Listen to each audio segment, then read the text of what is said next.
बताइए। जी sir. Okay, तो मैं बात कर रहा हूँ उत्तराखंड चिकित्सा समाज कार्य में। तो समाज मनोविज्ञान दिया हुआ है, जैसा कि आप सब भली भांति तरीके से परिचित हैं समाज मनोविज्ञान में। तो समाज मनोविज्ञान में कम से कम कुछ सिद्धांतों के बारे में आपको पता होना चाहिए कि कौन कौन से सिद्धांत हैं जो इम्पोर्टेंट है, हो सकता है एग्जाम में पूछा जा सकते आप सबसे। जैसे आधुनिक मनोविज्ञान के जनक कौन है, इनका नाम आता है तो आप सभी लोग कहेंगे वहाँ पे कि विलियम जेम्स का नाम लेंगे। यदि आप लोगों से पूछेगा कि भाई प्रकार्यवाद जो है संप्रदाय के जनक कौन हैं, तब भी आप यहाँ पे अगर नाम लेंगे तो विलियम जेम्स का ही नाम लेंगे। अगर हम बात करें आत्म संप्रत्यय की अवधारणा किसने लिया है, फिर भी आत्म संप्रत्यय के बारे में बात करेंगे तब भी आप कहेंगे विलियम जेम्स का नाम आता है।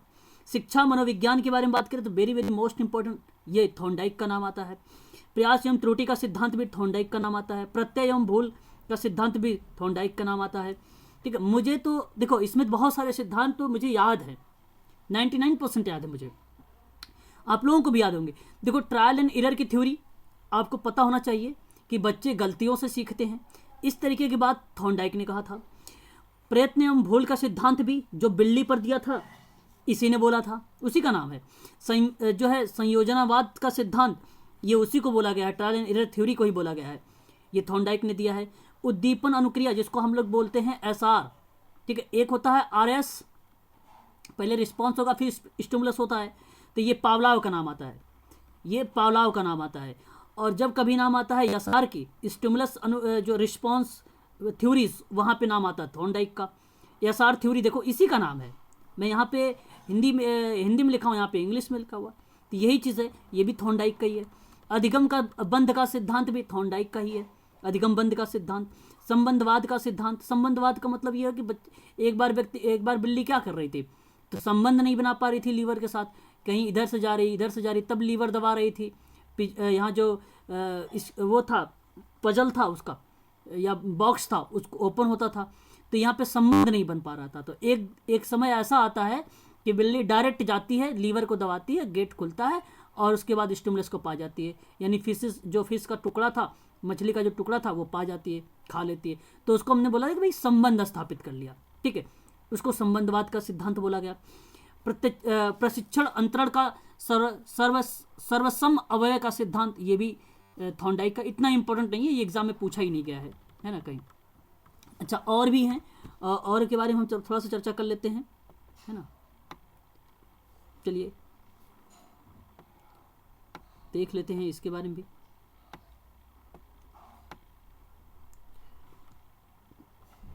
आप लोगों को दिखाई दे रहा है क्या बहुखंड, थोड़ा सा जूम कर लीजिएगा। बहुखंड और बहुतत्व बुद्धि का सिद्धांत भी थॉर्नडाइक का आता है। ये देखो इंपॉर्टेंट है आप सबके लिए कि बीने साइमन बुद्धि परीक्षण का प्रतिपादक कौन है, अल्फ्रेड बीनेट है। बुद्धि परीक्षण के जन्मदाता कौन है, अल्फ्रेड बीनेट है। एक खंड बुद्धि का सिद्धांत कौन है, अल्फ्रेड बीनेट है। दो खंड बुद्धि का सिद्धांत कौन है, स्पीयरमैन है। तीन खंड बुद्धि का सिद्धांत किसने दिया, स्पीयरमैन का नाम आता है। सामान्य और विशिष्ट तथ्यों का प्रतिपादन किसने किया, स्पीयरमैन का नाम आता है। बुद्धि का दव शक्ति का सिद्धांत अगर हम बात करते हैं तो ये भी एक प्रकार का स्पीयरमैन का ही है। त्रिआयामी बुद्धि का सिद्धांत अगर पूछा जाए गिलफोर्ड का आता है, ठीक है, गिलफोर्ड का नाम आता है। बुद्धि संरचना का सिद्धांत गिलफोर्ड का नाम आता है। समूह खंड बुद्धि का सिद्धांत थर्स्टन का नाम आता है, लूसी थर्स्टन पूरा नाम इसका। युग में तुलनात्मक निर्णय विधि का प्रतिपादक कौन है, थर्स्टन का नाम आता है, ठीक है। और क्रमबद्ध अंतराल बुद्धि प्रतिपादक कौन है, तो थर्स्टन का नाम आता है। समदृष्टि अंतर्बुद्धि का प्रतिपादक कुछ नहीं है, थर्स्टन का नाम आया, ठीक है। पदानुक्रम न्यादर्श, ठीक है, न्यादर्श या प्रतिदर्श बुद्धि का सिद्धांत किसने दिया, थॉमसन ने दिया था। पदानुक्रम या क्रमित महत्व बुद्धि का सिद्धांत किसने दिया, बर्ट एंड बर्नर ने दिया था, ठीक है। ये इंपॉर्टेंट नहीं है, ये देखिए इंपॉर्टेंट है, ठीक है। यहाँ पे जो मैं इंपॉर्टेंट बता रहा हूँ इसको आप ध्यान रखिएगा। तरल एवं ठोस का सिद्धांत आरबी कैटल का नाम आता है। प्रतिपादक या विशेषज्ञ का सिद्धांत आरबी कैटल का नाम आता है। बुद्धि का बुद्धिक हैब का नाम आता है। और बुद्धि इकाई का सिद्धांत में स्टर्न का नाम आता है, स्टर्न या विलियम स्टर्न या जॉनसन का नाम, दोनों का नाम आता है इकाई में, ठीक है।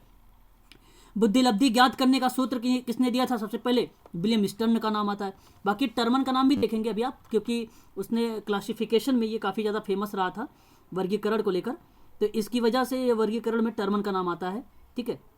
आगे अगर हम बात करते हैं तो प्रयोगात्मक मनोविज्ञान के जो है जनक कौन है, विलियम वुंट का नाम आता है, ठीक है। और ये जो है लिप्जिम जर्मनी में पहला प्रयोगशाला माना जाता है इसको, ठीक है। और विलियम वुंट का नाम आता है। और संरचना समुदाय जो है जनक कौन कहते हैं, तो विलियम वुंट का ही नाम आता है ये भी। और विकासात्मक मनोविज्ञान के प्रतिपादक जीन पियाजे हैं, ये इंपॉर्टेंट है ना। जो इम्पोर्टेंट है मैं उस पर आप लोगों को बता रहा हूँ, उसे आप नोट भी करते रहेंगे सभी लोग, ठीक है। उसके बाद अगर हम बात करें तो संज्ञानात्मक विकास का सिद्धांत, ये भी इंपॉर्टेंट, जीन पियाजे मतलब इंपॉर्टेंट है, आप इसे ध्यान रखेंगे खासकर, जीन पियाजे इंपॉर्टेंट है, ठीक है। उसके बाद अगर हम बात करते हैं मूल प्रवृत्ति, देखो अभी मैं जब समाज मनोविज्ञान पढ़ा रहा था, याद है किसी को, मैं बताया था वहाँ पे कि मैकडूगल मूल प्रवृत्ति के सिद्धांत का जनक भी माना जाता है, उसको जन्मदाता भी कहा जाता है। और ये विद्वान है, मूल प्रवृत्ति में फेमस है, 14 मूल प्रवृत्तियाँ हैं इसकी, ये भी मैं थोड़ा सा ध्यान रखना पड़ेगा, ठीक है। एक नाम तो इसका यहाँ पे आता है, हार्मिक का सिद्धांत इसी ने दिया, लेकिन हालांकि इतना फेमस नहीं रहा है ये हार्मिक का सिद्धांत, जितना मूल प्रवृत्ति और समाज मनोविज्ञान फेमस रहा है। आगे अगर हम बात करते हैं तो इस पर मैंने थोड़ा सा चर्चा भी आप लोगों से किया है कि समाज मन का मस्तिष्क का विज्ञान, पंपोलॉजी का नाम आता है। क्रिया प्रसूत, इसको हम लोग बोलते हैं operant conditioning theory, BF Skinner का नाम आता है। स्किनर काफ़ी ज़्यादा फेमस है, आप सबको पता होगा, स्किनर का सिद्धांत काफ़ी ज़्यादा फेमस है और स्किनर का सिद्धांत यही है, ठीक है। इसी को नाम एक दिया था सक्रिय अनुबंधन का सिद्धांत, अनुकूलित अनुक्रिया का सिद्धांत, इवान पैट्रिक पावलोव का नाम आता है, ठीक है। आईपी पावलोव इसको पूरा नाम है, और ये 1904 में लाया गया था, बहुत ज़्यादा फेमस है ये कुत्ते पर किया गया था, ठीक है। बीएफ स्किनर वाला जो था चूहे पे था, बीएफ स्किनर वाला चूहे पे था, ये कुत्ते पे था, ठीक है। याद रखिए, इस पे आदत पे बेसिकली बात की गई थी, आदत का, ठीक है, आदत के बारे में सिद्धांत पे इसमें खोज की गई थी। संबंध प्रत्यावर्तन का सिद्धांत भी आईपी पावलोव का नाम आता है, इवान पैट्रिक पावलोव। और शास्त्रीय अनुबंधन का सिद्धांत, ये तो आपको पता ही होना चाहिए, सबसे पुराना यही है, ठीक है। इसके बाद इवान पैट्रिक, ये बीएफ स्किनर आया था, इसकी वजह से जाना, नहीं तो पहले व्यवहारवाद का सिद्धांत में सबसे ज़्यादा पहले अगर नाम पूछा जाता कभी ना, तो पावलोव का ही नाम लगाएंगे आप लोग। लेकिन फेमस ये रहा क्योंकि विधिया वगैरह इसने दे दिया, इसकी वजह से ये बीएफ स्किनर का नाम आने लगा अब, ठीक है। तो इवान पैट्रिक पावलोव हो जाएगा। प्रतिस्थापन का सिद्धांत इवान पैट्रिक पावलोव का है। पुनर्बलन का सिद्धांत, ये देखो इंपॉर्टेंट है, देखो यहाँ पे ये मैंने बताया नहीं, ये भी पावलोव का शास्त्रीय अनुबंधन का सिद्धांत भी इंपॉर्टेंट है। सक्रिय और क्रिया प्रसूत भी इंपॉर्टेंट है यहाँ पर, है ना, ये इंपॉर्टेंट और ये इंपॉर्टेंट। और पुनर्बलन का सिद्धांत भी इंपॉर्टेंट है, CH हल का नाम आता है। व्यवस्थित, एक प्रकार व्यवस्थित व्यवहार का सिद्धांत भी CH हल का नाम आता है, ठीक है। आगे हम बात कर लेते हैं और भी, ठीक है। इसको मैं आप लोगों को करवाऊँ कि आप लोग कर लेंगे, मैं आगे बढ़ जाऊँ इसको छोड़कर, आप लोग एक बार बता दीजिए मुझे जरा, आप लोग। सर आप करवा दो, क्या आप बोलते हो ना तो वो ध्यान रहती है चीज। अच्छा, वो इनको तब याद होंगे कम से कम 20-30 बार एग्जाम तक, जब हम इसको याद करेंगे ना, हम तो डेली इसको सुबह सुबह एक बार रिमाइंड करते हैं, क्योंकि ये बड़ी मुश्किल से याद होगी। 20 बार तो इनको पढ़ेंगे, 30 बार तब दिमाग पे चढ़ेंगे सर। अच्छा, सबलीकरण का सिद्धांत इतना इंपॉर्टेंट नहीं है, संपोषक का सिद्धांत भी इंपॉर्टेंट नहीं है।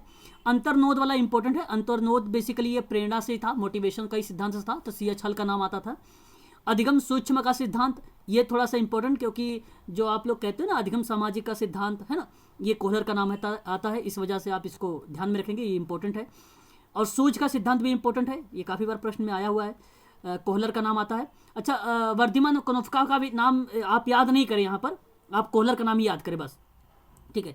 गेस्टाल्टवाद का जो संप्रदाय का जनक कौन है गेस्टाल्टवाद में, तो बेसिकली इसमें सबसे ज़्यादा नाम जो आता है वर्धमान का नाम आता है, ठीक है, वर्धमान का नाम, ठीक है। यहाँ पर क्षेत्रीवाद का सिद्धांत, ये इंपॉर्टेंट है, कई बार एग्जाम में प्रश्न बनकर आया हुआ है ये, ठीक है। कर्ट लेविन का नाम आता है, कहीं कहीं कुर्ट लेविन लिखा होता है, ठीक है।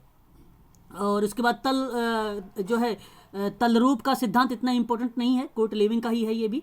समूह गतिशीलता का समाज कार्य में ये प्रश्न एक बार आ चुका है, तो गतिशीलता संप्रत्यय का प्रतिपादक किसने किया, कर्ट लेविन ने किया है, ये याद रखें। समीपप संबंधवाद का सिद्धांत, ये इतना इंपॉर्टेंट नहीं है, गुथरी ने दिया था। साइन का चिन्ह इंपॉर्टेंट है, ये आप ध्यान रखेंगे, चिन्ह का सिद्धांत टॉलमैन ने दिया था। संभावना का सिद्धांत इंपॉर्टेंट नहीं है। अधिगम का संगठनात्मक प्रतिमान का जो है प्रतिपादक कौन है, डेविड आसुबेल, ये भी इतना इंपॉर्टेंट नहीं है। और भाषाई सापेक्षता, ये भी इंपॉर्टेंट नहीं है। व्यवहारवादी में इसका नाम याद रखिए, ये इंपॉर्टेंट है, ठीक है। ये जनक माना जाता है जोहान बी वॉटसन, यानी JB वॉटसन का नाम आता है, यही है। और अधिगम और व्यवहार का सिद्धांत क्लार्क हल का, इतना इंपॉर्टेंट नहीं है। समाज, ये इंपॉर्टेंट है, अल्बर्ट बंडूरा।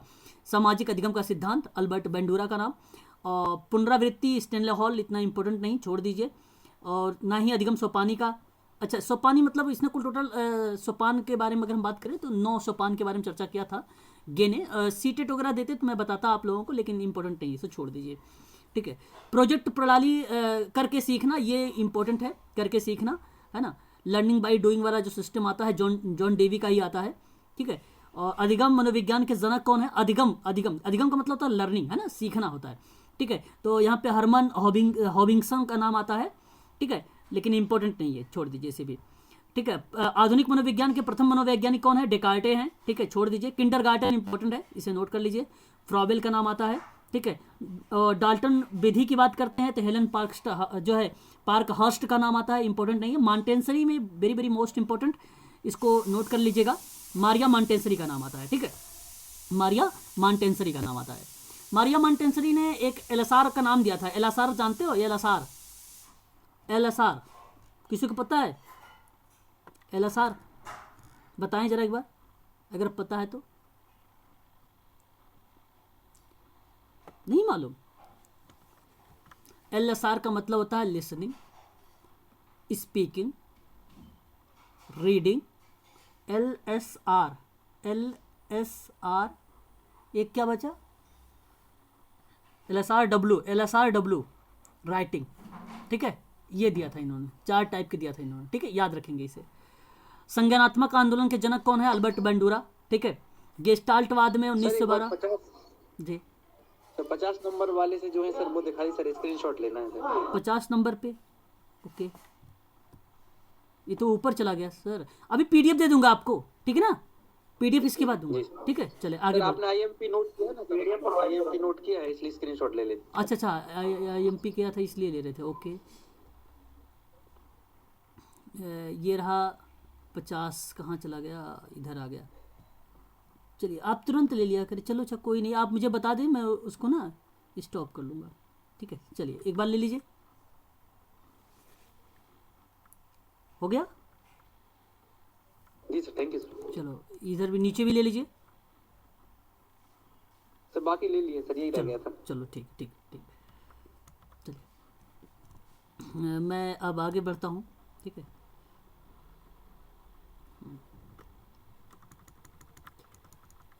ठीक है, यहाँ पे अगर हम बात करते हैं तो संरचनावाद का सिद्धांत विलियम वुंट का नाम आता है, इंपॉर्टेंट नहीं है। व्यवहारवाद में जेबी वॉटसन तो आपको पता ही है, ये इंपॉर्टेंट है। मनोविश्लेषणात्मक सिद्धांत सिगमंड फ्राइड का नाम, ये इंपॉर्टेंट है, नोट कर लीजिएगा। बाकी विकासात्मक संज्ञानात्मक आपको पता ही है, ये भी इंपॉर्टेंट ही है, लेकिन आपको पता हो चुका, मैं बता चुका हूँ। जरम ब्रूनर का नाम आता है, ठीक है, तो जरम ब्रूनर का नाम अगर सीटेट होता तो मैं बताता, इंपॉर्टेंट है, बट छोड़ दीजिए। सामाजिक अधिगम का सिद्धांत ये तो आपको पता हो चुका है। संबंधवाद का सिद्धांत इंपॉर्टेंट नहीं है। अनुकूलन वही है, अनुकूलन देखो, अब मैंने आप कहा ना आपको अनुकूलित अनुक्रिया, वहाँ पे आपको एसआर देख रहे थे आप, है ना, यहाँ पे आर जो अगर हम बात करते हैं यहाँ पे अनुकूलित अनुक्रिया की बात करता है तो पावलोव का नाम आता है, इसे हम ध्यान रखेंगे, ठीक है। तो ये भी थोड़ा सा इंपॉर्टेंट। 1904 देखो, याद आ रहा है, मैंने बोला भी था वर्ष भी कि 1904 में सबसे पहले इसी के, देखो आप थॉर्नडाइक का कहते हो ना, तो 1938 में आया था, थॉर्नडाइक का नाम 1938 में आया था, 1938 में, ठीक है, सॉरी 1938 बीएफ स्किनर 1913 में आता है, ठीक है। यहाँ पे उसके बाद अगर कोई नाम आता है सबसे पहले तो यही देखो, ठीक है, इवान पैट्रिक पाउलो का नाम भी है। क्रिया प्रसूत का अनुबंधन का सिद्धांत बीएफ स्किनर का है। पुनर्बलन का सिद्धांत हल का है। अच्छा ये तो रिपीट हो रहा है, अच्छा विथ वर्स के साथ आया है, ओके, चलो कोई नहीं, ठीक है। और आगे देखते हैं और भी थोड़ा सा, है ना। उसके बाद हम बात करते हैं अंतर्दृष्टि सूच का सिद्धांत, 1912 कोहलर का नाम है, ठीक है, ये तो इंपॉर्टेंट है, आपको बता चुका हूँ। और ये एरिक एरिक्सन का वेरी वेरी मोस्ट इंपॉर्टेंट, ये भी सोशल वर्क में पूछा जाता है कि विकास का सामाजिक प्रतिभा जो है प्रवर्तक कौन है, तो एरिक एरिक्सन है। प्रोजेक्ट प्रणाली इंपॉर्टेंट नहीं है। आधुनिक मनोविज्ञान के जनक इंपॉर्टेंट नहीं है। और अधिगम की अवस्था के बारे में अगर बात करें तो भी इंपॉर्टेंट नहीं, जोरम ब्रूनर का नाम आता है, ठीक है, ये भी इंपॉर्टेंट नहीं है। संरचना अधिगम का सिद्धांत, ये भी इंपॉर्टेंट नहीं। सामान्यीकरण का सिद्धांत, आप लोग हमेशा बार बार कहते हैं ना जनरलाइजेशन, थोड़ा सा आप इसे ध्यान में रखिएगा। जनरलाइजेशन का जो थ्योरी है, सिद्धांत है, ये CH जड ने दिया था। शक्ति मनोविज्ञान के जनक इंपॉर्टेंट नहीं है, ये भी इंपॉर्टेंट नहीं है, अधिगम अंतरण का भी। और भाषा विकास का सिद्धांत नॉन चॉम्स्की, ये इंपॉर्टेंट है, भाषा विकास, ठीक है। ये भाषा अगर हम बात करें कि भाषा के जनक किसे कहा जाता है तो नॉन चॉम्स्की कहा जाता है, नॉन चॉम्स्की, इसका पूरा नाम है नॉन चॉम्स्की, ठीक है। मांग की पूर्ति इंपॉर्टेंट है, इसे नोट कर लीजिए। अब्राहम मैस्लो को नोट कर लीजिए, सारा जो अब्राहम मैस्लो का है ना, नोट कर लीजिए, ये काफ़ी फेमस पर्सन है, ठीक है। तो यहाँ पे अगर हम बात करें, मैस्लो का नाम आता है जैसे मांग पूर्ति या आवश्यकता पदानुक्रम का सिद्धांत, स्व यथार्थीकरण का अभिप्रेरणा का सिद्धांत, आत्मज्ञान का सिद्धांत, ये 4 नाम जो है यहाँ से इंपॉर्टेंट है, स्क्रीनशॉट ले लेना इसका, ठीक है। और उपलब्धि अभिप्रेरणा का सिद्धांत इंपॉर्टेंट उतना नहीं है, ठीक है। चलिए आगे बढ़ते हैं और नेक्स्ट ले लेते हैं। लगभग 200 के आसपास मिल जाएंगे आपको ये सारे के सारे, है ना, सारे मैंने यहाँ पे कवर कर रखा है लगभग। और आगे हम बात करते हैं, थोड़ा सा देखते हैं ऊपर कौन आ रहा है। किंडरगार्टन इतना इंपॉर्टेंट नहीं है, फ्रॉबेल का नाम है। खेल के जनक कौन कहते हैं, फ्रॉबेल ही कहे जाते हैं, इंपॉर्टेंट नहीं। मनोविश्लेषण, ये देखो थोड़ा सा इंपॉर्टेंट है, ठीक है। मनोविश्लेषण विधि के जनक कौन है, तो सिगमंड फ्रायड का ही नाम आता है। स्वप्न विश्लेषण, ये करके एक बार प्रश्न पूछ लिया था यूजीसी में, तो थोड़ा सा ये इंपॉर्टेंट है, इसे भी आप ध्यान रखेंगे, इसे भी इंपॉर्टेंट कर लीजिएगा। और उसके बाद प्रोजेक्ट विधि इंपॉर्टेंट नहीं, हेनरी जो है किलपैट्रिक का नाम आता है, ठीक है। मापनी, अगर हम बात करते हैं मापनी भेदक विधि के बारे में, तो इतना इंपॉर्टेंट नहीं है। उसके बाद अगर हम बात करते हैं डाल्टन विधि के बारे में, तो ये भी उतना इंपॉर्टेंट नहीं है। ड्रेकाली विधि उनके नाम से ही होता है, अगर मॉन्टेंसरी विधि मारिया मॉन्टेंसरी यही आती है। ड्रेकाली में जो है ओविड ड्रेकाली का नाम आता है। बेनेटिका में इनका नाम वाशबर्न ने था, ठीक है, इन्होंने किया था। ह्यूरिस्टिक विधि के बारे में बात करें तो जो है ये HE ऑमरस्टान का था। समाजमिति इंपॉर्टेंट है, यहाँ पर ये देखिए आपको इंपॉर्टेंट मिल गया। तो जेल मोरोनो का नाम मैंने कई बार बताया भी है। योग निर्धारण विधि, ये भी इंपॉर्टेंट नहीं है। लिंकर्ट का नाम आता है, ठीक है। लिंकर्ट बेसिकली जो फेमस है, लिंकर्ट एक मापनी दिया था व्यवहार मापनी को, है ना, उस नाम से आता है, ठीक है, उस नाम से आता है वो। लिंकर्ट, थर्स्टन, गुटमैन, ये 3 लोगों का नाम थोड़ा सा फेमस है व्यवहार मापनी में, ठीक है। और स्केलो, ये इंपॉर्टेंट है, स्केलोग्राम गुटमैन का नाम आता है। यही देखो है गुटमैन वाली जो मापनी थी, ठीक है, गुटमैन की जो मापनी थी वही थी, स्केलोग्राम करके था, ठीक है, स्केलोग्राम करके। और ये क्वेश्चन जो है इसकी PDF मेरे से मांगे थे, उनका क्या नाम था, नितिन जी ने, तो मैंने इसके बारे में बना के दिया था। यही टॉपिक वो कह रहे थे कि सर इसकी विधि के बारे में बता देना थोड़ा सा। विभेदक शाब्दिक जो है विधि, ये इतना इंपॉर्टेंट नहीं है। स्वतंत्र साहचर्य, ये फ्रांसिस गाल्टन बेसिकली व्यक्तित्व के बारे में थोड़ा बहुत जाना जाता है, वहीं पर इसका नाम आता है। लेकिन स्वतंत्र साहचर्य परीक्षण लेकर इसके बारे में अगर कोई बात किया है, टेस्ट वगैरह लेकर, तो फ्रांसिस गाल्टन है, बहुत फेमस विद्वान है ये, ठीक है। तो इसका नाम थोड़ा सा आप ध्यान रखें, हो सकता है ये देखने को आप लोगों को मिल जाए। स्टेनफोर्ड स्केल परीक्षण था, टर्मन के द्वारा दिया गया था, ये भी बात ध्यान रखना आप लोग। भूल भुलैया एक परीक्षण था, ठीक है। तो ये पोर्टियस एक नाम है, अपने नाम पर ही भूल भुलैया रख लिया था, तो जब कभी इसके नाम के साथ आए तो परीक्षण लगा देना। और वेस्लर ये वेस्लर वैल्यूब बुद्धि परीक्षण था, ये वेस्लर के नाम पे था।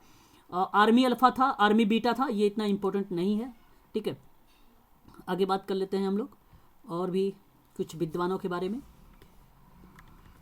और आगे अगर हम बात करते हैं यहाँ पे, तो हिंदुस्तानी बीने परीक्षण बुद्धि इतना इंपॉर्टेंट नहीं है। प्राथमिक वर्गीकरण इतना इंपॉर्टेंट नहीं। बाल अपराध विज्ञान के जनक कौन है, ये इंपॉर्टेंट है, इसको सीजर लेम्ब्रोसो का नाम आता है। और मैंने आप लोगों से बात भी किया, जब कभी अपराध वगैरह के बारे में बात हो तो अपराध में हालांकि नाम उनका भी आता है, क्या नाम था उनका, सुदरलैंड का, है ना, आप लोगों ने पढ़ा होगा, जो वाइट कॉलर के बारे में बात करते हैं, उनका भी नाम आता है। और उन्होंने भी अपराध के बारे में जिक्र किया था।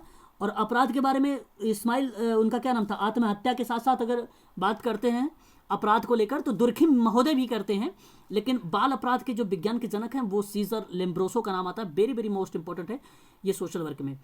अगर वंश सूत्र का नियम के प्रतिपादन में आपको पता होगा, अनुवांशिकता का सूत्र वगैरह बारे में कौन जनक माना जाता है, तो मेंडल का नाम, जिसने मटर पे किया था, शायद पढ़ा होगा आप लोगों ने, नहीं पढ़ा हो तो यहाँ पे देख लीजिए। ब्रेल लिपि के बारे में अगर हम बात करते हैं तो लुइस, जब कभी ब्रेल लिपि का नाम वगैरह है ना, तो लुइस ब्रेल के बारे में सोचिए, ये फेमस पर्सन है। ये भी प्रश्न वनडे एग्जाम में कई बार, जरूरी नहीं केवल सोशल वर्क में ही है, ये हर एक एग्जाम में आ जाता है लुइस ब्रेल, ठीक है। तो ये काफ़ी फेमस पर्सन है ये लुइस ब्रेल। साचार, ये सिद्धांत का जो ये है, ये प्रतिपादन, ये इंपॉर्टेंट नहीं है। सीखने का सिद्धांत के बारे में बात करें तो हर्लो का नाम आता है, ये भी इंपॉर्टेंट उतना नहीं है, ठीक है। आगे अगर हम बात करते हैं तो शरीर रचना का सिद्धांत, शरीर रचना का सिद्धांत जैसे अभी आप लोगों ने पढ़ा था ना, क्या नाम था उनका, एक नाम था एंटोमी करके, अभी आपने पढ़ा, अपने आपके सिलेबस में था सोशल एंटोमी करके, ठीक है। तो वो भी एक प्रकार कहीं ना कहीं शरीर रचना के बारे में बताता था। इस वजह से मेडिकल सोशल वर्क वाले ये इसको याद रखें, बस मेडिकल सोशल वर्क बता रहा हूँ मैं इनको, इनके लिए इंपॉर्टेंट है, मेडिकल सोशल वर्क के लिए, ठीक है।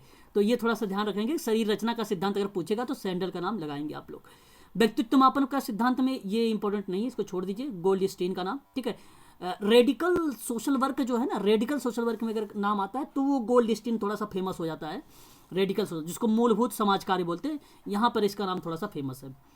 अगर हम बात करते हैं अधिगम का सूक्ष्म का सिद्धांत को लेकर, तो अधिगम का सूक्ष्म सिद्धांत इंपॉर्टेंट नहीं है, छोड़ दीजिए। क्षेत्रीय का इंपॉर्टेंट है, और आप सबको पता होगा ये वही का नाम है, कर्ट लेविन वाला ही, ठीक है। बाकी यहाँ पे कर्ट लेविन का और इंपॉर्टेंट है ही नहीं। समीपप्त गुथरी का नाम आता है, साइन में अगर हम बात करें टॉलमैन का नाम आता है। कोई चीज़ें जो है ना रिपीट हो गई है ना। तो ओके, सॉरी, स्क्रीन आपको दिखाई दे रहा है क्या? आगे अगर हम बात करते हैं तो यहाँ पे देखिए सामाजिक अधिगम का जो सिद्धांत है, अल्बर्ट बेंडूरा का नाम आता है। पुनरावृत्ति का सिद्धांत ये इंपॉर्टेंट नहीं है, सुपन की इंपॉर्टेंट नहीं है, ये सारा चीज़ें रिपीट हो गई हैं थोड़ा सा, है ना। आगे हम बात कर लेते हैं। बाकी मैस्लो का पता है आपको, नॉन चॉम्स्की वगैरह का पता है, देख रही आप लोग यहाँ पे, है ना। इस स्लाइड में मुझे लग रहा है कि रिपीटेड सारे हैं। विलियम सिगमंड फ्रायड, ठीक है। हरमन रोसा थोड़ा सा यहाँ पे थोड़ा सा इंपॉर्टेंट आ गया है। जैसे आत्मज्ञान तो मैस्लो का पता ही आप लोगों का है ना। ये देखो सील गुड वाला ना थोड़ा सा इंपॉर्टेंट है, ये सील गुड वाला इंपॉर्टेंट है ना। और ये सील गुड का इंपॉर्टेंट है आपका अगर हम बात करते हैं TAT के बारे में, TAT इसी को हम लोग कथनात्मक बोध परीक्षण भी कहते हैं कभी कभी। तो ये इंपॉर्टेंट है दोनों, यहाँ पर अगर हम बात करें ये दोनों के दोनों इंपॉर्टेंट है, ठीक है। कथनात्मक बोध और प्रासंगिक अंतर्बोध। तो मॉर्गन मुर्रे का नाम आता है, इसमें कार्ड वगैरह थे, 30 कार्ड थे, आपको पता होगा। बाल अंतर्बोध परीक्षण जो था ये भी जो है लियोपोल्ड बैलक के द्वारा दिया गया था। रोसा स्याही धब्बा, हरमन रोसा का नाम आता है, ठीक है। वाक्य पूर्ति परीक्षण की बात करें तो पाइन एंड टेलर का नाम, ये सभी इंपॉर्टेंट है यहाँ से यहाँ तक के इंपॉर्टेंट है, ठीक है। और पाइन एंड टेडलर का नाम आता है, ठीक है, वाक्य पूर्ति के लेकर, ठीक है। ये चीज़ भी थोड़ा सा ध्यान रखेंगे आप लोग। किंडरगार्टन वगैरह जो है फ्रॉबेल की है, ये बच्चों पर आधारित होते हैं, लेकिन आप सोशल वर्कर है तो बच्चों के साथ साथ बड़ों पर भी काम करते हैं, तो बेसिकली वहाँ ज़्यादा प्रश्न ये बनाए जाते हैं वहाँ पे। आगे हम बात कर लेते हैं, नेक्स्ट चर्चा कर लेते हैं थोड़ा सा सिद्धांतों के बारे में। बिनेटिका प्रणाली आपको तो भाई पता ही है, यहाँ पे मैंने बता चुका हूँ, है ना। ड्रेकाली प्रणाली जो है मांटेंसरी, ठीक है, इतना इंपॉर्टेंट नहीं लग रहा है यहाँ पे। समाजमिति आपको पता हो चुका है, ठीक है, जेल मोरोनो का नाम आता है, ठीक है। बस इतने जो है सिद्धांत आप लोगों को ध्यान रखने होंगे, ठीक है। इतने जितने मैंने अभी आप लोगों को सिद्धांत बताए हैं, ये सभी के सभी सिद्धांत आप लोगों को ध्यान रखना होगा, ठीक है। चलिए आगे अब इसी क्रम में हम लोग बढ़ते हैं, और अगर आगे हम चर्चा करें, एक मिनट इसको मिनिमाइज कर रहा हूँ। हाँ, 19वीं शताब्दी के उत्तरार्ध में फ्रांसिस एक समाजशास्त्री थे जिनका नाम था दुर्खिम, ठीक है। दुर्खिम की एक रचनात्मक कार्य क्षमता की प्राथमिक नींव रखी थी। तो बेसिकली संरचनात्मक कार्यात्मकता के बारे में अगर कोई जाना जाता है तो इस्माइल दुर्खिम का नाम आता है। थोड़ा सा मैं बोल्ड कर देता हूँ, है ना,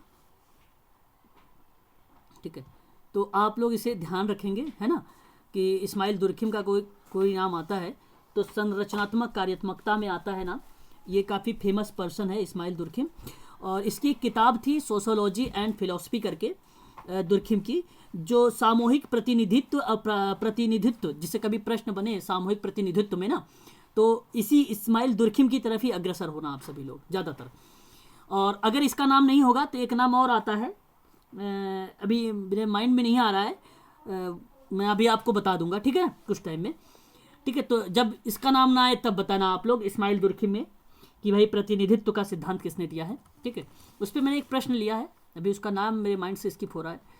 आगे अगर हम बात करते हैं जॉर्ज हर्बर्ट मिड के बारे में, तो इसने बेसिकली प्रतीकात्मकता का बीच का में बातचीत की एक कल्पना के आधार पे जॉर्ज हर्बर्ट मिड के द्वारा, और चार्ल्स हर्टज कूली नहीं मतलब कूले नाम इनका, CH कूले इनको कहा जाता है इन शॉर्ट में, CH कूले। इन्होंने प्रतीकात्मक बातचीत की कल्पना पर एक अपना कॉन्सेप्ट दिया था, ठीक है। तो याद रखिएगा आप सभी लोग, और कभी कभी एग्जाम में ऐसे सिंबॉलिक करके लिख देता है, ठीक है, इंटरेक्शन करके, तो आप तुरंत समझ जाना कि ये जॉर्ज हर्बर्ट मीड का नाम है, या तो चार्ल्स हर्टन कोले का नाम आएगा। ठीक है, ये आपको ध्यान रखना होगा। कार्ल मार्क्स के बारे में बात करें तो कार्ल मार्क्स बहुत फेमस पर्सन है। ये 19वीं शताब्दी में अगर हम बात करें तो इसका नाम जो है बेसिकली दास कैपिटल में काफ़ी ज़्यादा फेमस है, और द होली करके एक इसकी किताब आई थी, उस पर भी ये जाना जाता है। कम्युनिस्ट मैनिफेस्टो के बारे में अगर बात किया जाए तो इसकी एक अहम भूमिका रही है। ठीक है, और एक दास कैपिटल करके एक भूमिका पूछी जाती है, तो इसकी एक अहम भूमिका रही है। तो ठीक है, तो हालांकि आप लोगों को मैं कहूँगा कि यहाँ पर अगर आपको ध्यान रखना है कार्ल मार्क्स के बारे में तो कम्युनिस्ट मैनिफेस्टो याद रखिए, दास कैपिटल का नाम याद रखिए, और एक था इसका सर्वहारा करके। ठीक है, कार्ल मार्क्स। ठीक है, अब पता है ना आपको कार्ल मार्क्स के बारे में, जब कार्ल मार्क्स मैंने बता रहा था आप लोगों से, सर्वहारा वर्ग है ना। हाँ, तो सर्वहारा वर्ग को लेकर थोड़ा सा ये फेमस पर्सन रहा है, इसलिए आप इसको ध्यान रखेंगे। इसकी किताबें जितनी थी मैंने आपको बता चुका हूँ, और ये बेसिकली जानते प्रभावित किससे था कार्ल मार्क्स? एक था विद्वान हीगल करके, हीगल एक विद्वान था, उसी से ये बहुत प्रभावित हुए थे। उन्हीं पर प्रभावित होकर इन्होंने विभिन्न प्रकार के दर्शन, भौतिक दर्शन पर विचार किया, और जब भौतिक दर्शन पर इनका जब विचार आया था तो उन्होंने सर्वहारा वर्ग करके दिया था। तो नोट कर लीजिएगा सर्वहारा वर्ग के बारे में, ये काफ़ी फेमस है, ये एग्जाम में पूछा जाता है सर्वहारा। और होली फैमिली करके आती है, होली फैमिली के बारे में भी ये फेमस पर्सन है। ठीक है, और मार्क्स ने अपने साम्यवादी घोषणा पत्र में भी जाना जाता है, जैसे साम्यवादी कभी मिल जाए एग्जाम में वगैरह ना, तो साम्यवादी में भी ये जाना जाता है।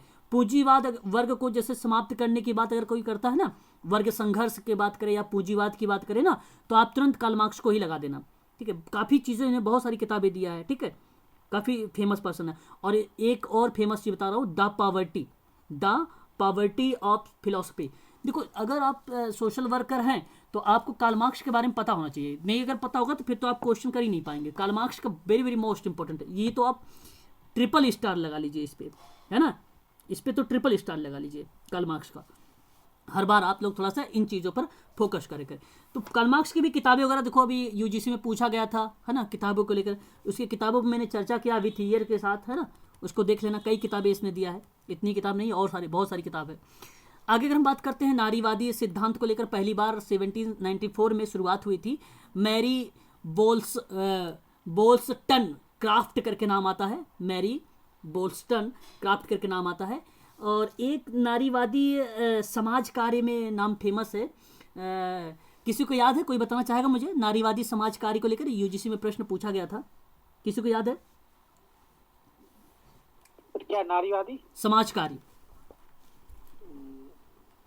गरिमा नहीं है, गरिमा वो है, वो क्या नाम है, शांति, वो देसाई? नहीं नहीं नहीं नहीं नहीं नहीं पर मेरी नो नो नो नाम बताइए जरा मेरे को, एक बार पहला अक्षर कोई बताए तो मैं उसका पूरा नाम बता दूंगा। कभी कभी ऐसी चीजें होती हैं। शर्मा?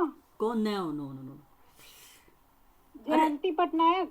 अरे नहीं, नारीवादी समाज कार्य की बात कर रहा हूँ। ये बात सुमलित करने वाले में आया था, मैच करने के लिए सुमलित करने वाले में मैच आया था, उसका नाम सुमलित करने वाले पे, नारीवादी समाज कार्य के जनक। देखिए मेरे माइंड से अभी बिल्कुल आ नहीं रहा है, अगर आएगा तो मैं आप लोगों को बता दूंगा, है ना, नारीवादी समाज कार्य पर। नहीं सर, आपने ऑप्शन क्वेश्चन करवाया था उसमें था। हाँ हाँ, वो वही नाम मुझे नहीं आ रहा। एक अगर नाम अगर आप लोग बता दे तो मैं वहाँ तक चला जाऊँ। ठीक है, तो मुझे वही चीज़ें नहीं आ पा रहा है। ठीक है, बाकी चलिए कोई बात नहीं, अभी मैं आप लोगों को बता दूंगा, आ जाएगा मेरे माइंड में तो तुरंत मैं आप लोगों को उससे परिचित करा दूंगा। तो नारीवादी सिद्धांत को पहली बार जो है 1974 में नील, ठीक है, वो तो दूसरा आ जाएगा, नील आर्पेंटर का। तो नारीवादी सिद्धांत में पहली बार 1794 में शुरुआत की गई थी मैरी वोस्टन क्राफ्ट के द्वारा, द चेंजिंग वुमेन, है ना, और आई नॉट अ वुमन। देखिए मेरी आवाज़ वो हो रही है, एक बार कोई म्यूट हो जाइए, अनम्यूट है। ठीक है, तो यहाँ पे I not a woman, speech for against for अवैध वह जो है वोटिंग, और इसी तरह से इन्होंने प्रकाशकों में उभरे थे। तो ये जो आप ओस्टन क्राफ्ट का नाम देख रहे हैं, द चेंजिंग वुमेन और I not a woman, speech for honest जो है ऑनेस्ट या ऑनेस्ट फॉर अवैध, ठीक है, वोटिंग, ये नाम भी हमें ध्यान रखना होगा। तो ये 1974 का है और इनका नाम ध्यान रखिएगा नारीवाद के सिद्धांत में। ठीक है, नारीवाद समाजकार नहीं बता रहा हूँ अभी, ओके, म्यूट हो जाइए, म्यूट नहीं हो रहे हैं आप। लेबलिंग का सिद्धांत एक अमेरिकी समाजशास्त्री हार्वर्ड एस बेकर का नाम था। अपनी एक किताब था, उनकी पुस्तक था 1963 में इन्होंने विकसित किया था लेबलिंग सिद्धांत। ठीक है, याद करेंगे हार्वर्ड एस बेकर का नाम। तो ये भी एक सिद्धांत है, लेबलिंग सिद्धांत है ना, लेबलिंग सिद्धांत। ठीक है, इसे भी आप ध्यान रखेंगे। और मार्क्सवाद और सामाजिक, राजनैतिक और आर्थिक दर्शन, जिनका नाम कार्ल मार्क्स के नाम से भी रखा गया, या श्रम उत्पादकता और आर्थिक विकास पर पूंजीवाद के प्रभाव पर जांच करता है। और एक श्रमिक क्रांति के लिए साम्यवाद, देखो मैंने भी बताया भी था, साम्यवाद में भी काफी ज्यादा फेमस रहे ये, है ना। और साम्यवाद के पक्ष में पूंजीवाद को पलटने पर तर्क दिया था, है ना। तो ये चीजें हमें थोड़ा सा पता होना चाहिए, है ना। आगे अगर हम बात करते हैं जॉर्ज होमस के बारे में, तो जॉर्ज होमस समाज की विनिमय का सिद्धांत, exchange theory, social exchange theory, ये क्वेश्चन से काफ़ी ज़्यादा कंफ्यूज हुआ करती थी। प्रवीण एक स्टूडेंट है, प्रवीण, है ना, काफ़ी ज़्यादा एक्सचेंज थ्योरी किसने दिया है या सामाजिक विनिमय का सिद्धांत किसने दिया, तो जॉर्ज होमस का नाम याद रखिए। वेरी वेरी मोस्ट इंपॉर्टेंट है, नोट कर लीजिएगा इसे सभी लोग अपनी कॉपी पर, जॉर्ज होमस का नाम। ठीक है, सामाजिक विनिमय का सिद्धांत इन्होंने विकसित किया था। और ये पहली बार 1958 में इन्होंने अपना निबंध लिखा था, सोशल बिहेवियर एज एक्सचेंज के बारे में बात किया था। ठीक है, एक्सचेंज का मतलब होता है विनिमय। ठीक है, विनिमय के बारे में बात किया था यहाँ पर होमस ने। ठीक है, आगे अगर हम बात करते हैं तो मैक्स होर्खीमर के बारे में बात करें तो इनकी एक क्रिटिकल थ्योरी है। क्रिटिकल थ्योरी का मतलब आप ऐसा कह लीजिए, यहाँ पर एक दार्शनिक थे और एक प्रकार से ये इंस्टीट्यूट फॉर सोशल रिसर्चर थे। ठीक है, और उसके ये प्रकार से निदेशक भी रह चुके थे। तो मैक्स होर्खीमर का अगर कोई नाम आता है तो क्रिटिकल थ्योरी में, ठीक है, क्रिटिकल थ्योरी में याद रखेंगे इनका नाम थोड़ा सा। आगे अगर हम बात करते हैं यहाँ पे, बाकी यहाँ पे सोशियोलॉजिकल थ्योरीज हैं थोड़ा सा, अगस्ट काम्टे वगैरह के बारे में, इस्माइल दुर्खिम के बारे में, कार्ल मार्क्स के बारे में और मैक्स वेबर के बारे में। ठीक है, मैक्स वेबर का नाम आप लोग में से कोई बताएगा मुझे, मैक्स वेबर कौन सी थ्योरी में ज़्यादा फेमस रहा? मैक्स वेबर उसमें सरलोक प्रशासन के उसमें है ये नाम, प्रशासन में रहा, उसका एक सिद्धांत था। वो ध्यान नहीं आ रहा। और भी कोई? नो नो नो नो, किसका? लाल फीताशाही, ओके, नौकरशाही भी, बिल्कुल बिल्कुल। मैक्स वेबर का सिद्धांत, ठीक है, जैसे इन्होंने कहा कि लाल फीताशाही, ठीक है, ये उनका फेमस रहा एक सिद्धांत है ना। और मैक्स वेबर का जो सिद्धांत था एक सामंतवाद का सिद्धांत था, काफ़ी फेमस रहा ये भी, सामंतवाद का सिद्धांत भी मैक्स वेबर के। ठीक है, मैक्स वेबर ने अगर हम बात करें तो आदर्श एक प्रारूप के बारे में भी चर्चा किया था, आदर्श प्रारूप के बारे में भी चर्चा किया था मैक्स वेबर ने।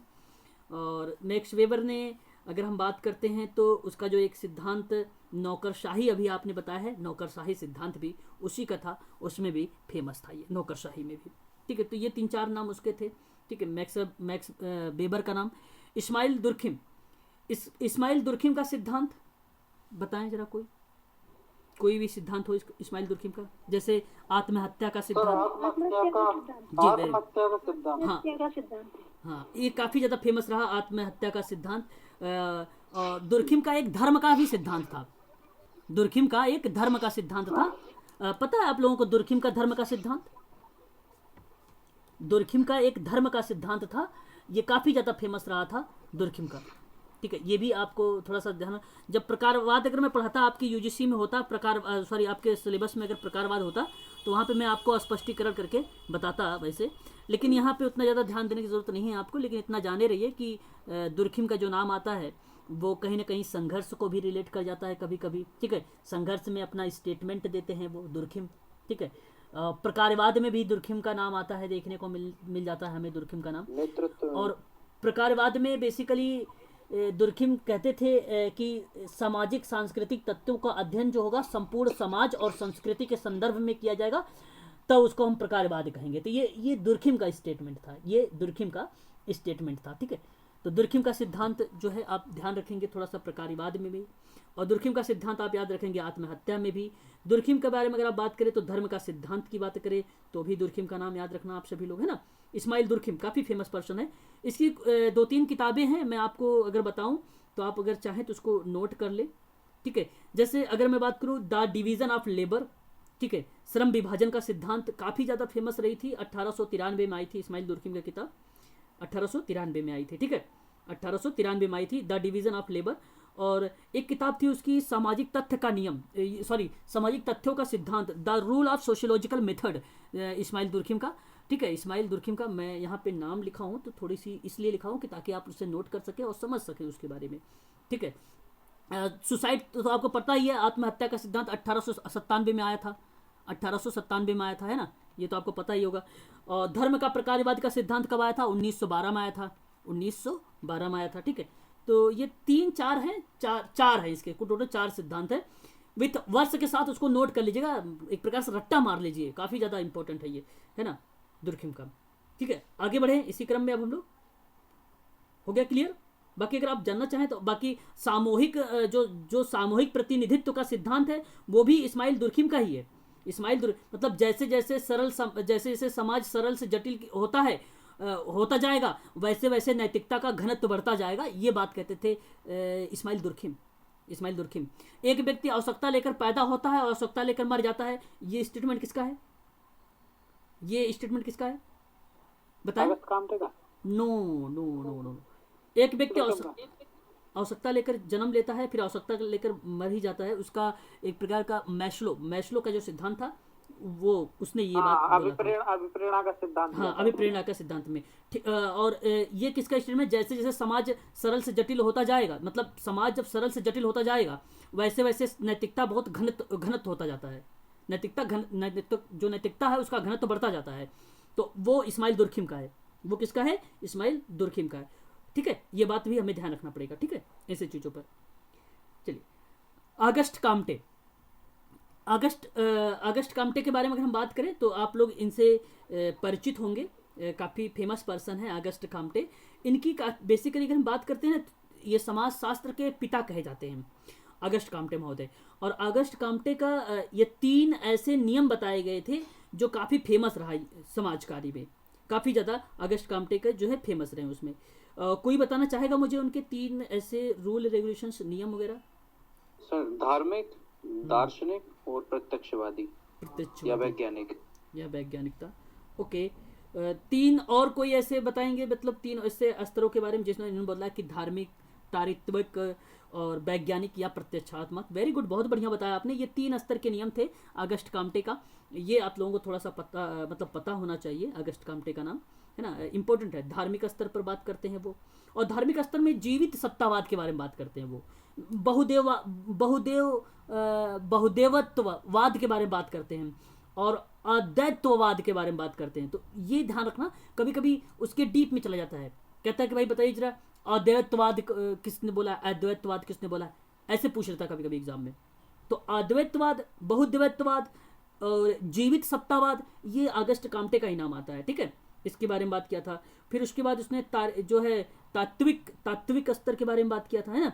एक तो ये तो पता ही आपको, और एक था आपका वैज्ञानिक या प्रत्यक्षात्मक बताया था आपने अभी, वो भी सही था। एक ये था 3 नियम। तो ये 3 नियम आप लोग ध्यान रखिएगा, काफ़ी फेमस था। तो यहाँ पर आप लोगों को ये क्लियर हो गया, ये 4 ऐसे नाम थे जो मैंने आपको अलग से बताए हैं, इंपॉर्टेंट थे, मुझे लग रहे थे। ये कुछ किताबें हैं, उसके बारे में आप देख सकते हैं, ठीक है। और यहाँ पे मैंने ऐसी कोई चीज़ें, आई थिंक सोशियोलॉजिकल थ्योरी के बारे में अगर प्रश्न पूछे तो आप कह देना कि भाई यहाँ पर जो है जॉर्ज टिज का नाम जो आ रहा है, ये इंपॉर्टेंट हो जाएगा थोड़ा सा, ठीक है। ये थोड़ा सा आप लोगों के लिए इंपॉर्टेंट। कार्ल मार्क्स ने 1862 में थ्योरीज ऑफ जो है सरप्लस, ठीक है, सरप्लस वैल्यूज़ के बारे में बात किया था। ये कर सकते हैं आप लोग थोड़ा सा, ठीक है। बाकी और इसमें कोई चीज़ इंपॉर्टेंट नहीं है, बाकी मैंने आप लोगों से इससे ज़्यादा बता चुका हूँ किताब वगैरह के बारे में, ठीक है। आगे हम बात कर लेते हैं, एक और पॉइंट पर बात करेंगे अभी, है ना। देखिए, भारत में अगर हम बात करें स्वास्थ्य सेवाओं के क्षेत्र में कुछ जुड़ी प्रमुख चुनौतियाँ रही हैं। जैसे अगर हम बात करें स्वास्थ्य क्षेत्र से संबंधित प्रमुख चुनौतियाँ रही हैं, और आबादी के अनुपात में अस्पतालों और डॉक्टरों की कमी, सरकारी अस्पताल में स्वास्थ्य कमियां और आधारभूत संरचनाएं, दवाइयाँ, सेवाओं और प्रशिक्षित नर्सिंग स्टाफ एवं अन्य सुविधाओं की भारी कमी। कहने का मतलब ये है कि ये प्रश्न ये था कि भारत में स्वास्थ्य संबंधी समस्याएं क्या क्या हैं। ठीक है, तो समस्याएं वही होंगी जो चुनौती देंगी। वही प्रकार से जैसे अगर मैं बात करूं कि डॉक्टरों की कमी हो रही है अस्पताल में, तो जाहिर सी बात है ये स्वास्थ्य से संबंधित चुनौती है कि नहीं है जाहिर सी बात। तो ऐसे प्रश्न यहाँ से फैक्ट नहीं बनने वाले, यहाँ से आप लोगों से कंसेप्चुअल प्रश्न बनने वाले हैं। आगे अगर हम बात करते हैं, ग्रामीण क्षेत्रों में हमारी स्वास्थ्य सेवाएं जो है सबसे बदतर हालत में है, ठीक है, और कई ग्रामीण क्षेत्रों में अब तक तो प्राथमिक स्वास्थ्य केंद्र तक नहीं खुले हुए हैं, और अगर खुल भी गए हैं तो वहाँ पर कोई चिकित्सक नहीं जाता है। अच्छा, मैं एक बार आप लोगों को पता होगा, कुछ शायद गरिमा अगर होंगी तो गरिमा को पता होगा, मैं एक बार गांव गया था अपने, है ना, तो वहाँ पे क्या है कि मैं देखा एक प्राथमिक केंद्र खोला गया था, लेकिन उसमें कोई डॉक्टर ही नहीं बैठे हुए थे। बना दिया गया हॉस्पिटल, बना दिया गया था, और मेरे समझ से वो 1 महीने बाद ना उसमें लाइट वेट लगाए गए थे, गाँव वाले लेके चले गए, अपने घर में लगा लिए, लाइट थे, नल वगैरह थे, सब निकाल के गाँव वाले लेके चले गए। ऐसा गांव में है अभी भी। तो कहीं ना कहीं ये एक प्रकार से भारत में देखा जाए तो स्वास्थ्य के क्षेत्र में कहीं ना कहीं एक समस्या है अभी भी, ठीक। ऐसे प्रश्न बनते हैं एग्जाम में, है ना, कॉन्सेप्चुअल के आधार पे। अगर हम बात करते हैं भारत में आर्थिक और असमानता, अच्छा मैं नहीं कह रहा हूँ कि सिर्फ मेरे ही गाँव में, आप लोग भी सोचेंगे तो आपके गाँव में भी ऐसा होता होगा। भारत में आर्थिक 2017 की जो स्वास्थ्य नीति है ना सर, उसमें प्राथमिक स्वास्थ्य केंद्र को डेवलप करने के लिए सर वो देखिए वो बात ये है, हमारे यहाँ सर हमारे यहाँ महिला बाल विकास का है, उसमें भैंसे बांध देते हैं लोग जाके। भाई बात यही है ना। हाँ भाई, यहाँ मैं बता रहा हूँ आपको, एक समस्याएं देखिए, यही सारी समस्याएं हैं, ये देखा है हमने, होता है। तो अगर हम बात करें भारत में आर्थिक असमानता का कारण जो रहा है, स्वास्थ्य सेवाओं को उपलब्ध में काफ़ी विषमताएं हैं। निजी अस्पतालों की वजह से संपन्न लोगों की जो गुणवत्ता युक्त स्वास्थ्य सेवा उपलब्ध हो जाती है, किंतु गरीब और निर्धन लोगों के लिए भाई कहाँ ऐसा है, चिंताजनक बनी हुई एक प्रकार से, है ना। जो पूंजीपति लोग होते हैं, जो अमीर लोग होते हैं, भाई जाहिर सी बात है उनके पास पैसे है तो वो अच्छे हॉस्पिटल में जाके अपना इलाज करवा लेते हैं। भाई गरीब के बारे में सोचते हैं, तो ये भी एक प्रकार की भारत में अगर देखा जाए स्वास्थ्य के संबंध में ना समस्या है। तो समस्या ऐसे मिलेंगी आप लोगों से, और आपको वो टिक करना पड़ेगा भाई समस्याएं क्या है। और यहाँ से जितने प्रश्न बनाऊंगा मैं 110% गारंटी लेकर बोलता हूँ, प्रश्न ईजी रहेंगे, सिर्फ पॉजिटिव सोचना समझ प्रश्न के आधार पर, तो वो ऑटोमेटिक सही होगा। और अगर हम बात करें महंगी होती हैं स्वास्थ्य सेवाएं के कारण आम आदमी, जाहिर सी बात है भाई, सोचने वाली बात है ना, वही चीज़ें हैं जो आप जानते हैं, बेतहासा वृद्धि हुई है, ठीक है। और अगर हम बात करें वर्तमान समय में गरीब को बढ़ाने वाला एक प्रमुख कारण जो माना जाने लगा है भाई, जाहिर सी बात है स्वास्थ्य सेवाओं के लेकर अगर बात करें तो महंगा, मतलब धीरे धीरे महंगी होती जा रही सब कुछ, है ना। दवाएं की अगर बात किया जाए तो महंगी हो रही हैं दवाएं। हाँ, ये अलग की बात है कि गवर्नमेंट सरकार ने कोविड-19 को अभी मुक्त कर रखा है, अच्छी बात है, बहुत अच्छी बात है ये तो, है ना। आगे अगर हम बात करते हैं तो यहाँ पे भारत में अभी भी उच्च शिशु मृत्यु दर और प्रसव के दौरान मातृ मृत्यु दर बरकरार है। यहाँ हर लगभग, जाहिर सी बात बरकरार क्यों नहीं होगा भाई, अगर आप ग्रामीण क्षेत्रों में खोल रहे हैं केंद्र और वहाँ पे कोई चिकित्सक है ही नहीं। ये तो सरकार की है ना कि भाई करना चाहिए कि नहीं, काम करना चाहिए उन लोगों को। अब पता नहीं क्यों नहीं करते यार, इतने MBBS लोग ये सारे बैठे हुए हैं, उन लोगों को क्यों नहीं कर रहे हो यार। जैसे ऐसा नहीं लग रहा है कि खाते हैं शाम को, खा के भी सो जाते हैं, सोचते ही नहीं देश के बारे में क्या करना चाहिए क्या नहीं करना चाहिए। रखना चाहिए, बहुत सारे ऐसे लोग हैं MBBS करके बेचारे बैठे हुए हैं, प्राइवेट जॉब कर रहे हैं, निकालनी चाहिए वैकेंसी वगैरह, है ना। जॉब अगर दोगे तो क्यों नहीं वहाँ पे जाएंगे, क्यों नहीं सुधरेगा देश। सर पोस्ट खाली चली जाती है MPPSC में, कोई जाना नहीं चाहता डॉक्टर, ये है समस्या सर। वही चीज़ें है ना, वही चीज़ें है ना। आगे इसके लिए सर स्वास्थ्य नीति 2017 में पैसा लगा के फिर भारत में पहली जो राष्ट्रीय स्वास्थ्य नीति आई थी वो 1993 में जब लाया गया था। ये आप ध्यान रखें, 1993 नहीं है, 1983 है। 1983 में जब इसको लाया गया था, उसका भी यही मुख्य उद्देश्य था कि भाई प्राथमिक स्वास्थ्य सुविधाओं के बारे में बनाना, ये सारी चीज़ें लाना। फिर जिसका मुख्य लक्ष्य बनाया गया कि भाई 2000 तक में सभी प्राथमिक स्वास्थ्य सुविधाएं उपलब्ध करा दी जाएंगी, बट ऐसा तो कुछ नहीं हुआ अभी तक भी अगर देखा जाए तो। दूसरी बार भी ऐसे ही हुआ भाई कि जब दूसरी स्वास्थ्य नीति आई 2002 में लॉन्च की गई, तो उसमें कहा गया कि भाई स्वास्थ्य एवं परिवार कल्याण मंत्रालय के माध्यम से उसमें मॉडिफिकेशन करके बनाया गया 2017 में उसको, जैसे अभी आप बता रहे हैं 15 मार्च 2017 को। तो ये भारत की तीसरी स्वास्थ्य नीति आई है, इसमें अभी तक ऐसा कुछ हुआ ही नहीं उनमें। सर इसमें ये हाँ हुआ है सर, जैसे टेलीमेडिसिन देखे sir, NDHM national digital health mission भी है, तो टेलीमेडिसिन लिखा ना सर नीचे, हाँ ये सुविधा भी सर हो गई, स्टार्ट हो गई सर। देखिए आप कह रहे हैं, मेरे कहने का मतलब ये हुआ कि मैं अभी बता रहा हूँ, अपने हाल ही की बात बता रहा हूँ। अपने क्षेत्रों में आप थोड़ा पता करिएगा, अगर आपके क्षेत्र में हुआ तो बहुत अच्छी बात है, बहुत अच्छी बात है। मैं कह रहा हूँ कि केंद्रीय चिकित्सा जो था इसको तो लाया ही नहीं गया। अगर लाया भी गया जाता तो भाई क्यों जाते हैं हॉस्पिटल का, बनवा क्या है, उसके माध्यम से स्वास्थ्य और कल्याण के उच्चतम संभव स्तर को हमें प्रदान करना है, और किसी भी प्रकार की जो वित्तीय कठिनाई है उन कठिनाइयों को भी इसमें जो है दूर करनी है। तो बहुत सारे इसके उद्देश्य थे। स्वास्थ्य देखभाल प्रणाली में आम आदमी के विश्वास को मजबूत करने को लेकर काफ़ी चीज़ें जो है बनाई गई थी। ठीक है, आगे चलिए हम बात करते हैं। ठीक है, चलिए आगे बढ़ते हैं। यहाँ पे फिर उसके बाद कहिए, देखिए कि भारत में महिलाओं और बच्चे के लेकर बड़ी तादाद में देखो कुपोषण का शिकार हुए हैं। तो क्यों नहीं होंगे भाई। सार्वजनिक स्वास्थ्य के सेवाओं के क्षेत्र में व्याप्त भ्रष्टाचार और जो है राजनीति वर्ग को या एक एहसास एक स्वास्थ्य सेवा सामान्यता मतदाताओं के लिए कोई प्राथमिक नहीं है या कोई प्राथमिकता ही नहीं है। और इस क्षेत्र की सबसे बड़ी चुनौती यही है ना, यही सबसे बड़ी चुनौती है।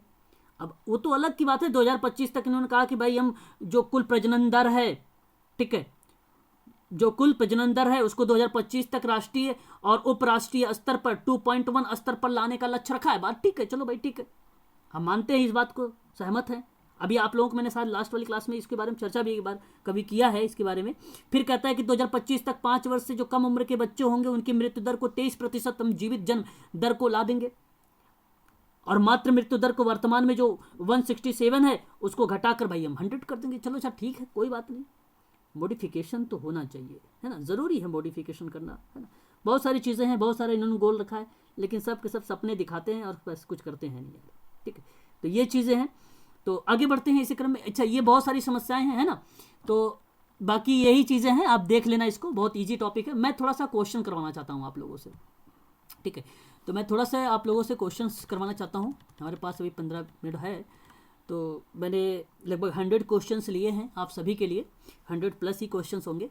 मैं चाहूँगा कि आप लोग इसका रिप्लाई करें, ठीक है, और आप लोग जवाब दें कि अगर आपसे प्रश्न बनता है तो आप क्या जवाब देंगे। अगर फोबिया से रिलेटेड मैंने क्वेश्चंस लिए हैं। मृत्यु से भय, तो ज़रा मुझे बताएं। इसका ऑप्शन 4 है, आपके सामने है, जैसा कि आप लोग देख भी रहे हैं। ठीक है, तो यहाँ आप बताएं। ओके, ए यहाँ पे कह रहे हैं आप लोग, देखिए बहुत बढ़िया। तो जैसे अगर हम बात करें मृत्यु से भय के बारे में अगर बात किया जाए तो इसका ऑप्शन होगा आपका थेनेटोफोबिया होगा। ऑप्शन नंबर यही आपका सही जवाब हो जाएगा। बाकी आपको पता होगा एग्ज़ाम फोबिया के रिलेटेड में परीक्षा से डर की बात करता है। और अगर हम बात करते हैं यहाँ पे कैटसेरिडा बोलते हैं इसको, कैटसेरिडा बोलते हैं, कैटसेरिडा फोबिया बोलते हैं, और ये बेसिकली कॉकरोच से डर की बात करता है। और अगर हम बात करते हैं ट्राइपेनोफोबिया के बारे में, तो ट्राइपेनोफोबिया जो है वो एक प्रकार का सुई या इंजेक्शन के भय के बारे में बात करता है। तो यहाँ पे करेक्ट जवाब आपका ऑप्शन नंबर ए ही सही माना जाएगा। ठीक है, और भी प्रश्न है, ऐसी बात नहीं है ना, तो थोड़ा सा हम लोग फटाफट करते हैं, इससे जल्दी होगा। परीक्षा से डर को क्या कहेंगे, परीक्षा के भय को क्या बोलेंगे, फटाफट बताएं। एग्जाम फोबिया हो जाएगा, ऑप्शन बी हो जाएगा आपका। अगर हम बात करते हैं यहाँ पर कॉकरोच से भय के बारे में बात करें तो ये आप कैटसेरिडा फोबिया हो जाएगा। यहाँ पे सही जवाब आपका आया, ऑप्शन नंबर आपका सी हो जाएगा। ठीक है, आगे अगर हम बात करते हैं कि सुई और इंजेक्शन के भय के बारे में बात करें तो ट्राइपेनोफोबिया हो जाएगा, ऑप्शन नंबर डी हो जाएगा। हाँ शाबाश, हाँ ट्राइफोबिया। स्नेह का मतलब होता है प्रेम, प्यार। ठीक है, और पायरोफोबिया, अच्छा पायरोफोबिया यहाँ पे नहीं, इसको फिलोफोबिया बोलते हैं, फिलोफोबिया को हम लोग बोलते हैं। ठीक है, और जो विकाफोबिया होता है ये बेसिकली भूत या जादू टोना से भय को बात करता है। स्कूली फोबिया के बारे में बात करें तो विद्यालय को बात करता है, विद्यालय से भय के बारे में बात करता है। पायरोफोबिया सतेंद्र जी ये बोलते हैं जैसे आग है ना, आग से डर को बोलते हैं। ठीक है, ये आग से डर बोलते हैं, लेकिन यहाँ पे स्नेह था, स्नेह का मतलब फिलोफोबिया। ठीक है, आगे अगर हम बात करते हैं जादू टोना और भूत से डर लगता है तो क्या कहेंगे, उसको कौन सा फोबिया बोलेंगे बताएं। हाँ बिकाफोबिया बोलेंगे, हाँ वेरी गुड। और अगर हम बात करते हैं विद्यालय से भय लग रहा है तो उसे क्या बोलेंगे, स्कूली फोबिया बोले, हाँ, ताकि आप लोग, हाँ हाँ, इससे अब आप लोगों को याद रहेगा ना। हालांकि अगर हम आग के डर की बात करें तो पायरोफोबिया हो जाएगा। हाँ, फटाफट करेंगे, है ना, बहुत। हाँ, बीमारी से अगर हम डर की बात करें, बीमारी से डर की बात करें तो किससे होगा? हाँ हाँ, पैथोफोबिया हो जाएगा। और अगर हम बात करते हैं जो है ओफिडियोफोबिया के बारे में, तो ये सर्प से बात करता है, सर्प से, है ना, सर्प से भय, या सांप से भय, है ना। और अगर हम बात करते हैं यहाँ पर ओबेसोफोबिया के बारे में बात करें तो मोटापे से भय की बात करता है। और अगर हम बात करते हैं मेलोनोफोबिया से, हाँ, तो ये एक प्रकार से काले रंग के भय की बात करता है। किसको? काले रंग की भय की बात करता है। ठीक है, यहाँ पे सही जवाब ऑप्शन नंबर ए आपका हो जाएगा। आगे अगर हम बात करते हैं, यहाँ पे क्वेश्चन लेते हैं, सर्प से भय को किसको बोलेंगे? Option ophidophobia, very good, option B आपका। हाँ, अगर हम बात करते हैं यहाँ पर कि मोटापे से डर की बात करेंगे तो कौन सा होगा? हाँ,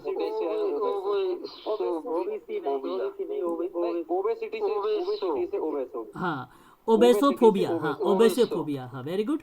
आगे अगर हम बात करते हैं यहाँ पर काले रंग से भय लगेगा तो क्या होगा? काले रंग से कोई डरता है तो क्या होता है?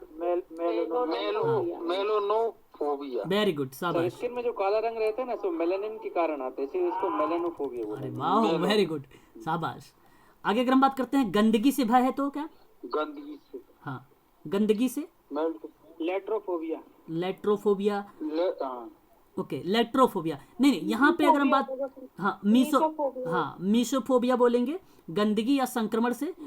हाँ, गंदगी या संक्रमण से। जो लेट्रोफोबिया होता है ना, वो डॉक्टरों से होता है ना। अभी याद नहीं आ रहा आप लोगों को? कल जम्मू कश्मीर को किसी ने बोला था, लड़का था वो, डॉक्टरों से भय, है ना, ये था। और आगे अगर हम बात करते हैं तो हाइड्रोफोबिया, है ना, हाइड्रोफोबिया, पानी से। वेरी गुड, वेरी गुड, पानी से। और हीमोफोबिया, खून से, हाँ, खून से होता है सर। हाँ, खून से। तो संक्रमण से भय किससे होगा? संक्रमण से भय मीसोफोबिया, हाँ, ठीक है। ना, अरे हाँ, तो गलत हो जाएगा, मीसोफोबिया होगा, है ना। डॉक्टरों से भय लगना, ये होता है लेट्रोफोबिया, है ना। हाँ, ये होता है ऑप्शन लेट्रोफोबिया। ठीक है, तो सारे फोबियास मैंने क्वेश्चन बना दिए हैं, जितने टाइप के फोबिया होते हैं, इससे बाहर आने वाला ही नहीं है। पानी से भय हाइड्रोफोबिया, हाइड्रोफोबिया हो जाएगा। हाइड्रोफोबिया वाला स्विमिंग नहीं कर सकता। अच्छा जी, हाँ, बिल्कुल नहीं कर सकता। खून से डर अगर है तो उसका, खून से डर है तो हीमोफोबिया होगा। हाँ, ये तो बहुत सरल है, तो आप लोग लगा के चले आओगे। महिलाओं से डर बताइए जरा, ये भी, हाँ, ये तो आपको पता होना चाहिए। हाँ, गायनोफोबिया, है ना, महिलाओं से डर। ठीक है, अकेलेपन से डर, अकेलेपन से डर, ओके, चलो, अकेलेपन से डर हो जाएगा आपका मोनोफोबिया, शाबाश, वेरी गुड। आगे बात कर लेते हैं। मेरे को तो बहुत डर लगता है मोनोफोबिया। अच्छा, ग्लोसोफोबिया क्या है? ग्लोसोफोबिया क्या है? जनता में बोलने का भय, शादी से भय, speaking of the fear. Okay, अगर हम बात कर रहे हैं यहाँ पे तो जनता से भय की बात कर रहे हैं तो ग्लोसोफोबिया हो जाएगा, वेरी गुड, शाबाश, है ना। अब कभी कभी प्रश्न ऐसे भी बन जाता है ना, कभी कभी तो ऐसे भी बन जाता है। अब देखिए जरा, अगर हम बात करते हैं गेमोफोबिया के बारे में तो, हाँ, बताएं। शादी से भय, हाँ, शादी से भय, शादी से डर, है ना। अगर हम बात करते हैं यहाँ पे इलोरोफोबिया के बारे में तो क्या बताएंगे आप लोग? बिल्लियों से डर हो जाएगा, हाँ, ठीक है ना। फटाफट करिए आप लोग जरा। साइनोफोबिया के बारे में बात करें तो कुत्तों से भय, हाँ, कुत्तों से भय। अच्छा, चलिए आगे बढ़। एक कुत्ते ने सर, हाँ, बताएं। कोई नहीं। अरे सर, अभी ये महाराष्ट्र में एक न्यूज आया है, एक बंदर को मार दिया कुत्ते ने। और जो मतलब बंदरों ने 250 कुत्तों को मारा था। अच्छा, चलिए ठीक है। चियनोफोबिया के बारे में अगर हम लोग बात करें तो बर्फ से भय, हाँ बर्फ से भय, हाँ बर्फ से भय। बाकी तो आपको पता ही हो चुका है आपकी भाई, शादी से अगर आपको डर लग रहा है तो सीधे सीधा गेमोफोबिया हो जाएगा, है ना। बिल्ली से तो आपको पता हो चुका है ना कि भाई इसको बोलते हैं एलियोरोफोबिया बोलते हैं, कुत्ते से साइनोफोबिया बोलते हैं, तो ये आपको पता है, मैं बार बार नहीं बताऊंगा, आप लोग जानते ही है। केकोफोबिया के बारे में बात करें तो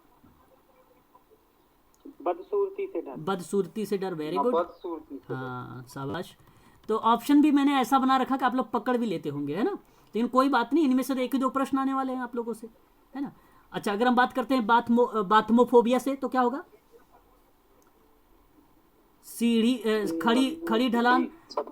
अच्छा देखिए यहाँ पे खड़ी, एक मिनट, यहाँ थोड़ा सा ऑप्शन में गलती है, खड़ी ढलान का भय, है ना, का भय कर लीजिएगा, हाँ, और दूसरा है सीढ़ियों से डर। ऑप्शन ए बी दोनों, अच्छा डी है आंसर, सी है, ए और बी दोनों सी है, ऑप्शन सी है, हाँ ऑप्शन सी है, बाथमोफोबिया ऑप्शन सी है। चलो बहुत बढ़िया। और बिबलियो, अच्छा ये तो बहुत सरल है, बिबलियो कौन बताएगा? किताबों से डर, किताबों, हाँ बुक, हाँ किताब से। ऊंचाई, ये बहुत इंपॉर्टेंट सवाल है, ऊंचाई से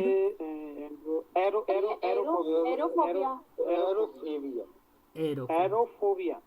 ओके, तो ऊंचाई से भय, हाँ अगर ऊंचाई से अगर आपको भय लग रहा है ऊंचाई से, तो आप यहाँ पे कह सकते हैं कि एरोफोबिया। एरोफोबिया कहाँ पे है?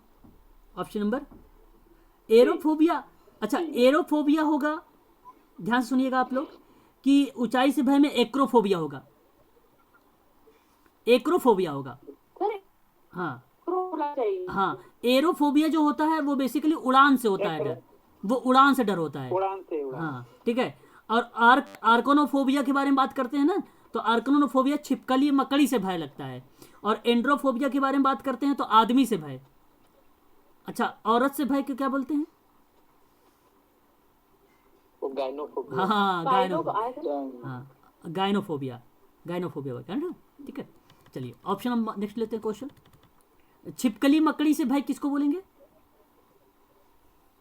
छिपकली मकड़ी, आर्कनोफोबिया। ओके चलो ठीक है भाई, बढ़िया, ऑप्शन नंबर बी। आगे बात करते हैं, उड़ान से भय, एरोफोबिया, हाँ।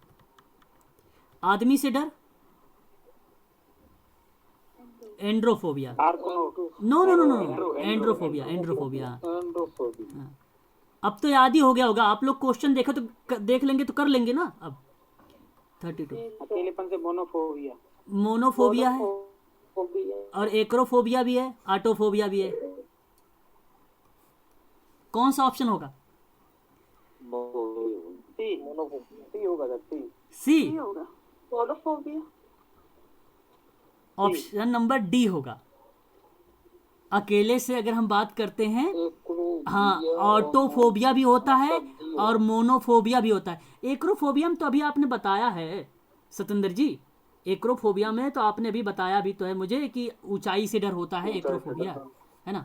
तो यहाँ पे मोनोफोबिया तो आपको समझ में आ रहा था, सी, तो ए को लगा देते, यही था ऑटोफोबिया। यहाँ पे सही हो जाएगा ऑप्शन नंबर डी, ऑटोफोबिया। आगे देख लीजिए, एगोराफोबिया, एगोराफोबिया,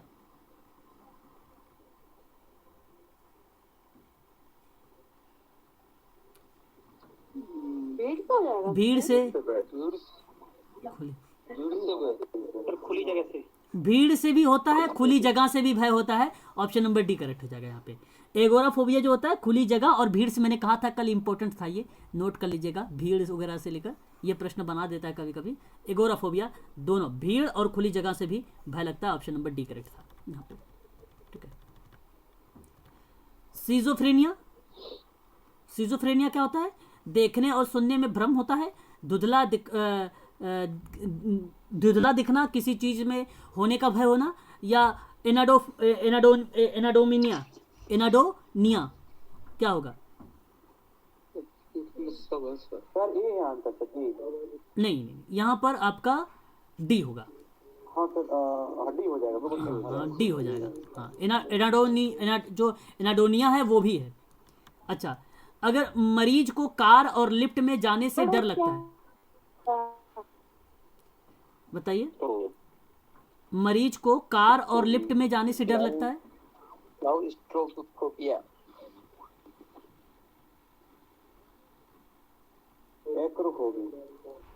एक्रोफोबिया हुआ सर इसका, बी वाला। क्लॉस्ट्रो या फिर एवियो में से हो गया। मरीज को अगर डर लगता है तो ये बेसिकली बी नहीं, एवियोनोफोबिया जो होगा ये होगा ऑप्शन नंबर ए आपका सही होगा। ठीक है, ऑप्शन नंबर ए आपका सही हो जाएगा, है ना, एवियोनोफोबिया होगा। ठीक है, चलिए आज के लिए इतना रख लीजिए आप लोग, है ना। कल इसी के आगे हम लोग शुरुआत कर देंगे। ठीक है, और ठीक है, यहीं से हम लोग कल आगे देखेंगे क्वेश्चंस। ठीक है, और भी